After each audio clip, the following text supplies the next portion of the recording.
आज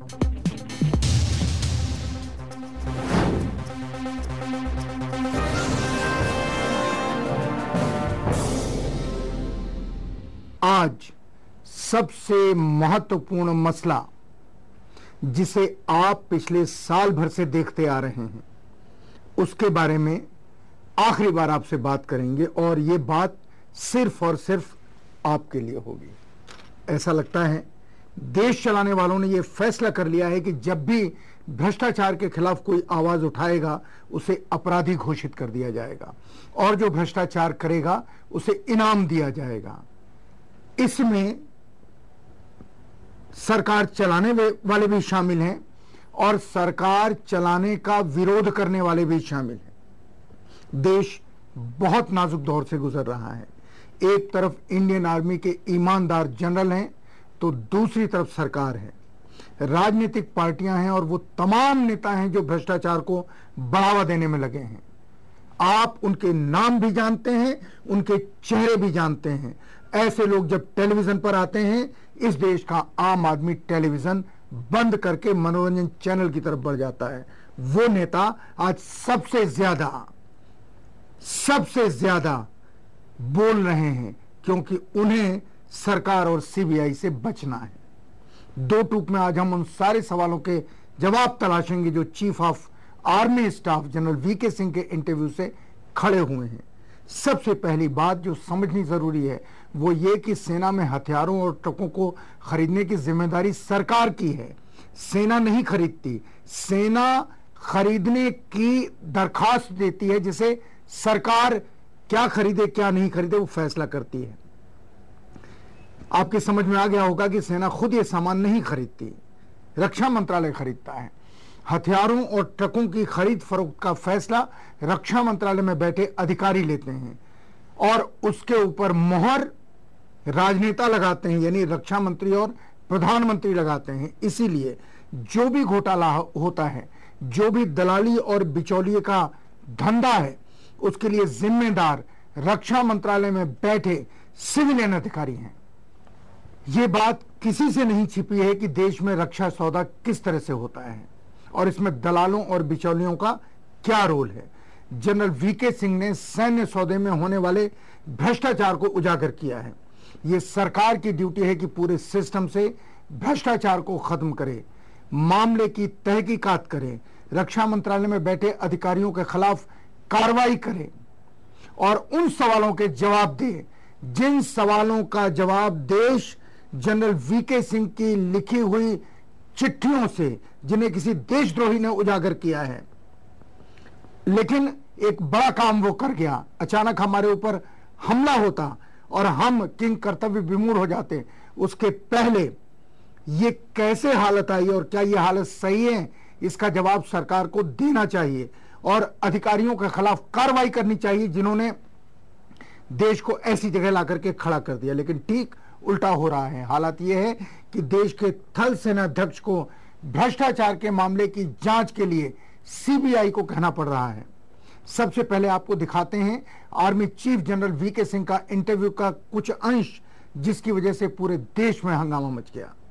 आपके ऊपर एक बड़ा आरोप है कि आपने बिचौलियों को अपने कार्यकाल के दौरान काम नहीं करने दिया या ठीक से काम नहीं करने दिया। देखिए, जहां तक बिचौलियों का सवाल है, सरकार ने बहुत पहले एक निर्णय लिया था कि हम बिचौलियों को नहीं आने देंगे। सरकार का निर्णय है और उसका पालन करना सबका काम है। सिर्फ हमने जो किया वो ये था कि जो भी सामान हम खरीद रहे हैं, जो भी चीज हम ले रहे हैं, जिस भी प्रोसीजर के अंदर हम चल रहे हैं, उसके अंदर ट्रांसपेरेंसी होनी चाहिए। सबको दिखना चाहिए क्या है। हमें यह पता चला कि सेना का ही कोई व्यक्ति, भीतर का या रिटायर हुआ आदमी, उसने आपको कुछ करोड़ रुपए की घूस ऑफर की, शायद 14 करोड़ की। आपने उस आदमी को अपने पास से निकल जाने दिया। उसने अगर आपको घर में घूस ऑफर की, आप यहां गिरफ्तार करा सकते थे। अगर ऑफिस में की तो वहां करा सकते थे। मिलिट्री पुलिस आपके अंडर थी। क्यों आपने ऐसा नहीं किया? देखिए, ऐसा है कि एक व्यक्ति जो अभी भी रिटायर हुआ हो कुछ दिन पहले, और वो कई बातों के अंदर आपको ये कहे कि अगर आप ऐसा काम करेंगे तो आपको शायद ये चीज मिलेगी, और आपने ऐसी चीज कभी सुनी ना हो पहले, तो आप भौचक्के रह जाएंगे। आपको समझ में नहीं आएगा कि आदमी बोल क्या रहा है। और वही हुआ। उनको मैंने बोला कि आप चले जाइए, इससे पहले कि कुछ और हो, और बाद में मैंने यही बात जाकर अपने रक्षा मंत्री को बताई कि यह स्थिति है। रक्षा मंत्री ने क्या कहा आपसे? उन्होंने अपना माथा पीटा। उन्होंने कहा कि ये ऐसे लोगों को हमें बाहर रखना चाहिए। आपने सही कहा, हो सकता है उस टाइम सही ये होता कि बुलाकर उसकी शिकायत की जाती। शायद उस टाइम जिस तरीके से बात बोली गई वो इस तरीके से बोली गई कि जिसके अंदर कुछ समय के लिए समझ में नहीं आया कि यह आदमी कहना क्या चाह रहा है। ये नहीं था कि वो आपको हाथ में घूस दे रहा था या क्या कह रहा था। वो सिर्फ ये कह रहा था कि ये फाइल आपकी अगर क्लियर होगी तो इतने पैसे मिलेंगे, सब लोग लेते हैं, आपको क्या दिक्कत है। अगर ये सोचकर चले कि एक छोटे कार्यकाल के दौरान आप सब कुछ सफाई कर देंगे, बड़ा मुश्किल है। क्योंकि जो चीज कैंसर की तरह हमारे सिस्टम में घुस गई है, उसको निकालने के लिए काफी बड़ी सर्जरी की आवश्यकता है। जनरल वीके सिंह के इंटरव्यू में और भी कई बातें हैं जिन पर सरकार को गौर करना था, लेकिन सरकार ने इस पूरे विवाद को एक ऐसे मोड़ पर खड़ा कर दिया जहां सबसे बड़ा सवाल खड़ा हो गया है कि जनरल वीके सिंह की चिट्ठी को लीक किसने किया। क्या ये चिट्ठी जनरल वीके सिंह या उनके नजदीकियों ने लीक की, या फिर सरकार और पीएमओ के किसी अधिकारी ने यह काम किया। वैसे चिट्ठी लीक करने में सरकार का कोई जवाब नहीं है। कुछ दिन पहले 2G घोटाले में पीएमओ को दी गई प्रणब मुखर्जी की चिट्ठी लीक हुई थी। किसने लीक की थी, आज तक किसी को नहीं पता। एक मजेदार बात है, कुछ दिन पहले जनरल वीके सिंह पर रक्षा मंत्री की जासूसी करने का आरोप लगाने की कोशिश की गई थी। वैसे आरोप लगाने वालों को सफलता नहीं मिली, लेकिन यह मामला बड़ा संगीन था। नोट करने वाली बात यह है कि कुछ दिन पहले वित्त मंत्री के दफ्तर में किसी ने खुफिया यंत्र लगाया। जब मामला सामने आया तो यह बता दिया गया कि किसी ने प्रणब मुखर्जी के दफ्तर की दीवारों और टेबल के नीचे 17 च्युइंगम लगाए थे। जांच के आदेश दिए गए, लेकिन अब तक यह पता नहीं चल पाया कि वित्त मंत्री के दफ्तर में च्युइंगम लगाने वाला कौन था। अब जनरल वीके सिंह की चिट्ठी किसने लीक की, इस पर आईबी को जांच के लिए लगाया गया है। वैसे जनरल वीके सिंह ने अपनी चिट्ठी में हकीकत बताई थी, इसमें कोई नया खुलासा नहीं था। इस चिट्ठी में ऐसी कोई बात नहीं है जिससे लोग पहले से नहीं जानते। कई टीवी चैनलों पर रिपोर्ट दिखाई जा चुकी हैं। अगर आप इंटरनेट पर ऐसे कई रिपोर्ट्स हैं जो आप देख सकते हैं जो भारतीय सेना की हकीकत बताते हैं। एक ब्रेक लेते हैं, ब्रेक के बाद आपको दिखाएंगे विवाद के जड़ की हकीकत, यानी टेट्रा ट्रक की असलियत। बस थोड़ा सा इंतजार, अभी वापस लौटते हैं। और इसलिए वापस लौटते हैं क्योंकि आपको आखिरी बार इस देश में होने वाले भ्रष्टाचार की कहानी समझनी चाहिए और जाननी चाहिए।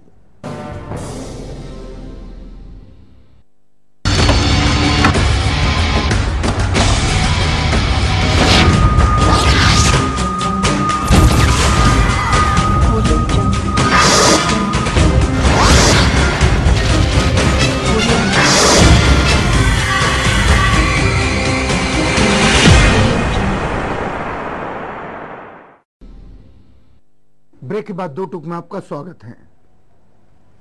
जनरल वीके सिंह की चिट्ठी से जो सवाल खड़े हुए, उन सवालों को सरकार ये नहीं कह रही है कि इनमें कोई दम है कि नहीं दम है।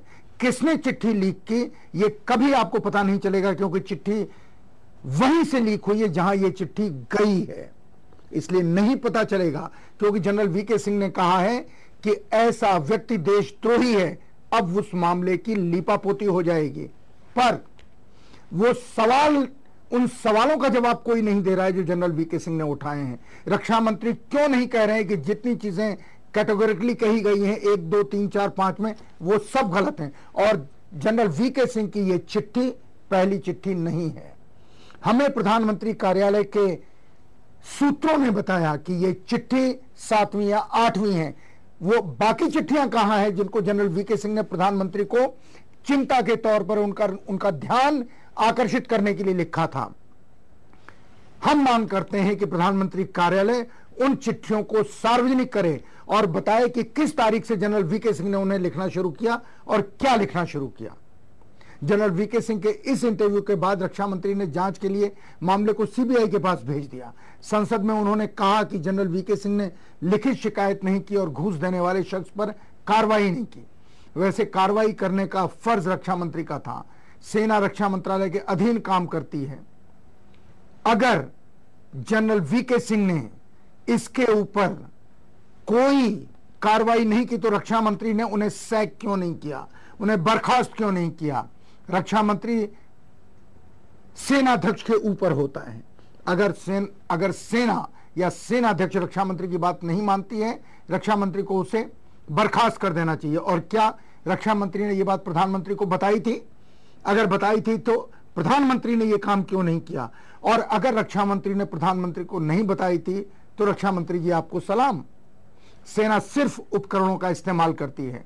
रक्षा मंत्री ए.के. एंटनी ने यह कहा कि उन्होंने लिखित शिकायत नहीं की और जब उनसे कार्रवाई करने को कहा गया तो उन्होंने मना कर दिया। अब सवाल यह है कि क्या ए.के. एंटनी साहब ने जनरल वीके सिंह से कार्रवाई करने को लिखित में आदेश दिया था? क्या जनरल वीके सिंह के बयान के बाद भ्रष्टाचार की कई कहानियां सामने आई हैं, जिसमें रक्षा मंत्रालय और कुछ मामलों में प्रधानमंत्री कार्यालय तक को ऐसा अंदाजा है कि खबर थी लेकिन कोई कार्रवाई नहीं हुई। सरकार की तरफ से जितने बयान आ रहे हैं उनमें सिर्फ यही कहा जा रहा है कि सिस्टम तो ठीक किया जाएगा। इससे तो यही समझ में आता है कि सरकार इस बात को जानती है कि रक्षा मंत्रालय में घुन लग गया है, जिसे साफ करने की जरूरत है। इसलिए जरूरत है कि जिस देश के रक्षा मंत्रालय को देखने के लिए 6 महीने तक एक ज्वाइंट सेक्रेटरी न हो और सेना द्वारा 106 प्रपोजल 6 महीने तक धूल खाते रहे क्योंकि ज्वाइंट सेक्रेटरी वहां पर अपॉइंट नहीं हुआ, उस देश में हम क्या माने? क्या ये घुन ठीक हो पाएगा? आइए अब आपको दिखाते हैं टेट्रा ट्रक की हकीकत क्या है, असलियत क्या है। भारतीय सेना एक ट्रक का इस्तेमाल करती है जिसका नाम है टेट्रा ट्रक। भारतीय थल सेना टेट्रा ट्रक का इस्तेमाल मिसाइल लॉन्चर की तैनाती और भारी भरकम चीजों के ट्रांसपोर्टेशन में इस्तेमाल करती है। इन ट्रकों का पिछला ऑर्डर फरवरी 2010 में दिया गया था, लेकिन खरीद में बड़े पैमाने पर गड़बड़ी की शिकायतें सामने आईं तो आर्मी चीफ वीके सिंह ने इस सौदे पर मुहर लगाने से इनकार कर दिया। भारत अर्थ मूवर्स लिमिटेड यानी BEML लिमिटेड को जिस वक्त इन ट्रकों की आपूर्ति का ठेका मिला तब भारतीय सेना की कमान जनरल दीपक कपूर के हाथ में थी। नियमों के मुताबिक हर साल आर्मी चीफ को इस डील पर साइन करने होते हैं, लेकिन रिश्वतखोरी से लेकर मानकों के उल्लंघन तक की शिकायतों की वजह से जनरल वीके सिंह ने साइन नहीं किए। कानून के मुताबिक टेट्रा ट्रकों की खरीदारी सीधे कंपनी से होनी चाहिए, लेकिन BEML ने यह खरीदारी टेट्रा सिपॉक्स लिमिटेड से की, जो न तो स्वयं उपकरण बनाती है और न उपकरण बनाने वाली कंपनी की सब्सिडियरी है। BEML में उच्च पद पर रह चुके एक पूर्व अधिकारी के हवाले से यह भी खबर आई कि अभी तक कंपनी टेट्रा ट्रकों की डील से जुड़ा कुल 5,000 करोड़ रुपए तक का कारोबार कर चुकी है। यह कारोबार टेट्रा सिपॉक्स लिमिटेड के साथ किया गया है। इसे स्लोवाकिया की टेट्रा सिपॉक्स AS की सब्सिडियरी बताया जाता रहा है। BEML के इस पूर्व अधिकारी के मुताबिक 5,000 करोड़ रुपए के इस कारोबार में 750 करोड़ रुपए BEML एवं रक्षा मंत्रालय के अधिकारियों को बतौर रिश्वत दिए गए। बात यहीं खत्म नहीं होती है। BEML के एक शेयर धारक एवं वरिष्ठ अधिवक्ता KS पेरियास्वामी राष्ट्रपति के हस्तक्षेप और CBI जांच की मांग कर चुके हैं। उनका आरोप यह है कि खरीद के लिए जितनी रकम की मंजूरी दी जाती है उसका कम से कम 15% हिस्सा कमीशन में चला जाता है। ऊपर से नीचे तक सबको हिस्सा मिलता है। ट्रकों की संदेहास्पद डील को लेकर 8 मई 2005 को मीडिया में खबर आई थी। DNA अखबार ने एक और खुलासा किया कि टेट्रा सिपॉक्स लिमिटेड की स्थापना 1994 में ब्रिटेन में हुई थी, जबकि स्लोवाकिया के न्याय मंत्रालय की आधिकारिक वेबसाइट के मुताबिक टेट्रा सिपॉक्स AS 1998 में अस्तित्व में आई। इसका मतलब यह हुआ कि 1997 में BEML ने ऐसी कंपनी की सब्सिडियरी के साथ समझौता किया जो उस समय अस्तित्व में ही नहीं थी। टेट्रा सिपॉक्स की शेयर होल्डिंग में कई बार बदलाव हुआ, लेकिन स्लोवाक कंपनी के पास कभी इसका एक शेयर भी नहीं रहा। बीएमएल के चेयरमैन वीआरएस नटराजन के मुताबिक इंग्लैंड के वेक्ट्रा ग्रुप के पास टेट्रा कंपनियों का स्वामित्व है। वेक्ट्रा ग्रुप के चेयरमैन रविंदर ऋषि हैं। वेक्ट्रा ग्रुप के पास ही टेट्रा सिपॉक्स का भी मालिकाना हक है। टेट्रा चैक कंपनी के भी बहुमत शेयर वेक्ट्रा ग्रुप के पास हैं। टेट्रा ट्रक कई सालों से विवादों में घिरा रहा है। टेट्रा ट्रक पर बहुत पहले से सवाल उठ रहे थे, दलाली के आरोप लग रहे थे। तब देश की सरकार ने इस पर एक्शन क्यों नहीं लिया? जब 2005 से ही टेट्रा ट्रक की डील सवालों के घेरे में है तो सरकार ने देश को क्यों गुमराह किया? टेट्रा ग्रुप के चेयरमैन रविंदर ऋषि हैं। रविंदर ऋषि भारतीय मूल के हैं लेकिन अब ब्रिटेन के नागरिक हैं। टेट्रा ग्रुप के पास ही इंग्लैंड की टेट्रा सिपॉक्स का भी मालिकाना हक है। टेट्रा कंपनी के बहुमत शेयर टेट्रा ग्रुप के पास हैं। इस मामले में कई सवाल हैं जिसका जवाब सरकार को देना चाहिए। क्या बीएमएल सेकेंड हैंड ट्रकों का आयात कर रही है और क्या स्लोवाकिया में मैन्युफैक्चरिंग प्लांट बंद हो गया है? क्या पुराने ट्रकों की मरम्मत घरेलू उत्पादन के तौर पर दिखाई जा रही है? रविंदर ऋषि को कौन कौन से रक्षा सौदों का ठेका दिया गया है और उन्हें ही लगातार क्यों दिया जा रहा है? इस लॉबी के लिए सरकार में काम करने वाले लोग कौन हैं? अगर सरकार इन सवालों का जवाब नहीं देती है तो इसका मतलब यही है कि सरकार को रक्षा सौदों में होने वाली दलाली और भ्रष्टाचार के बारे में जानकारी है लेकिन आंखें बंद हैं।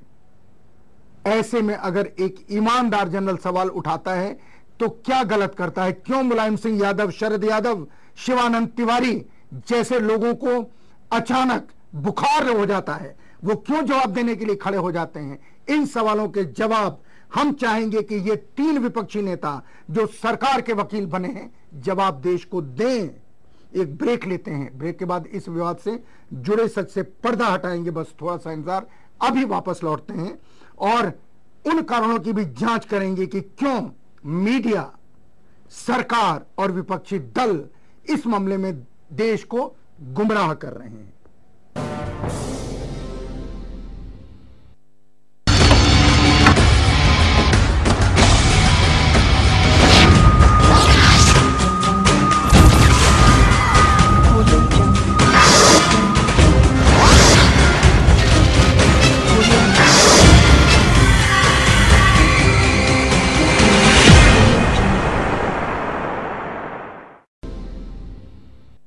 ब्रेक के बाद आपका स्वागत है। आज हम जनरल और सरकार के बीच छिड़ी जंग के बारे में बात कर रहे हैं, लेकिन आगे बढ़ने से पहले आपको बता दें कि आज सबसे बेहतरीन प्रतिक्रिया किसने भेजी और किसने 5 लाख का गिफ्ट हैम्पर जीता है। आज की विनर हैं पटना से रजनीश कुमार, जिन्होंने पिछले एपिसोड पर यह लिखा कि कोयला घोटाले के बारे में सबसे पहले ईटीवी के कार्यक्रम 2 टूक में देखने को मिला था। करीब 1 साल पहले जब आपने ये कार्यक्रम दिखाया तो हमें विश्वास नहीं हुआ। 26 लाख करोड़ का घोटाला हिंदुस्तान में हो सकता है ये समझ से बाहर है, लेकिन जब सीएजी की रिपोर्ट आई तब देश में हंगामा मच गया। अब इसे 10,70,000 का घोटाला बताया जा रहा है, लेकिन हमें आपकी बातों पर ही भरोसा है क्योंकि आपने इस तरह के कई घोटाले और कहानियों को हम तक पहुंचाया है। आपका बहुत बहुत धन्यवाद।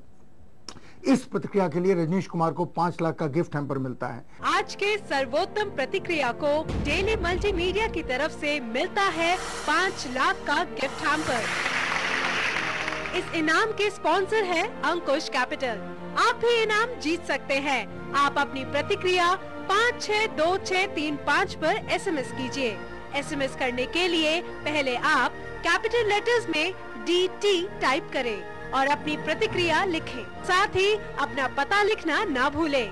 इनाम की जानकारी के लिए सुबह 10 बजे से शाम 6 बजे तक 09211728141 पर फोन करें या मेल करें info@ankushcapital.com।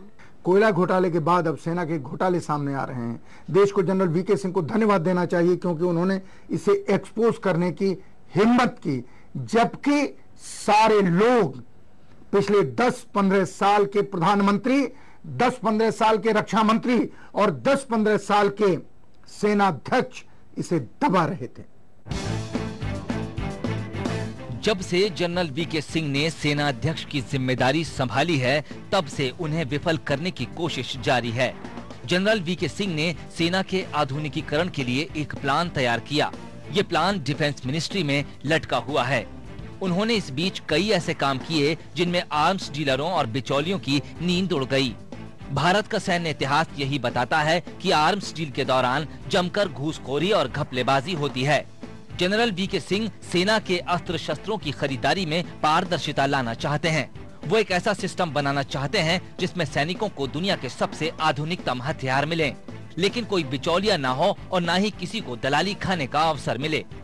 भ्रष्टाचार के जो पुराने मामले थे उन्हें न सिर्फ निपटाया गया बल्कि उन्होंने आदर्श जैसे घोटाले की जांच में एजेंसियों की मदद की। आदर्श हाउसिंग सोसाइटी के जमीन घोटाले में जनरल वीके सिंह ने मुस्तैदी दिखाई। सेना की कोर्ट ऑफ इंक्वायरी का गठन किया जिसमें 2 पूर्व सेना अध्यक्षों जनरल दीपक कपूर और जनरल NC बिष्ट सहित कई टॉप अधिकारियों को जिम्मेदार ठहराया गया। इन सब का नतीजा ये हुआ कि आर्म्स डीलरों की लॉबी, अधिकारी, जमीन माफिया और कई ऐसे लोग जनरल वीके सिंह के खिलाफ लामबंद हो गए। जनरल वीके सिंह ने एक और काम किया जिसकी वजह से अधिकारियों को परेशानी हुई। ये मामला जवानों की यूनिफॉर्म यानी कपड़ों से जुड़ा है। पहले जो यूनिफॉर्म सप्लाई होती थी वो आधे से ज्यादा लोगों को फिट नहीं होती थी। जवानों को उनकी माप के मुताबिक कपड़े नहीं मिलते थे। उन कपड़ों को फिर से सिलवाने की जरूरत पड़ती थी। जनरल वीके सिंह ने इसे रोका। उन्होंने फैसला लिया कि जवानों को मिलने वाले कपड़े अच्छी कंपनी के हों और हर सैनिक की माप लेकर सिलाई हो। जनरल वीके सिंह ने एक और फैसला लिया जो अधिकारियों को चुभ गया। उन्होंने सेना में मीट की सप्लाई करने वाले मीट कार्टेल का सफाया कर दिया। वे लोग जो मीट सप्लाई करते थे वो ठीक नहीं था। जनरल वीके सिंह ने इसके लिए ग्लोबल टेंडर की शुरुआत की ताकि दुनिया का सबसे बेहतर मीट सेना के जवानों को मिले।